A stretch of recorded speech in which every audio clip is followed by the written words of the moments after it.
আমি যদি প্রধানমন্ত্রী হই, প্রত্যেক জনগণকে 50 লাখ টাকা চেক অটোমেটিক তার ডিজিটাল আইডি কার্ডে চলে যাবে। রাষ্ট্রপতি পদপ্রার্থী হিসাবে আমাকে যেহেতু চিনেন, এখন আমি রাষ্ট্রের জনগণের একজন অভিভাবক, আমি প্রধানমন্ত্রী পদপ্রার্থী, এই তো আপনারা জানেন যে আমি এখন বর্তমানে প্রধানমন্ত্রী পদপ্রার্থী হিসাবে নিজেকে দাবি করতেছি। আমার জনকল্যাণ পার্টির চেয়ারম্যান হিসাবে আমি 300 আসনে পদপ্রার্থী দিব।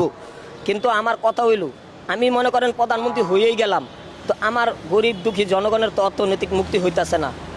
আমার দাবি, আমি যদি প্রধানমন্ত্রী হই, অন্য দলের বিরুদ্ধে বলার দরকার নাই, পক্ষ বলার দরকার নাই, আমি বাংলাদেশের প্রত্যেক জনগণকে একটা ডিজিটাল কার্ড দিব, মানে ভোটার আইডি কার্ড, এটা ডিজিটাল করে দেব।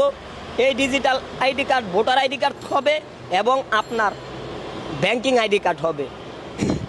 আপনার কোন ব্যাংকে কত টাকা, সব টাকার হিসাব এখানে থাকবে। যার 50 লাখ টাকার উপরে আছে তাকে কোনো টাকা দিব না, আর যার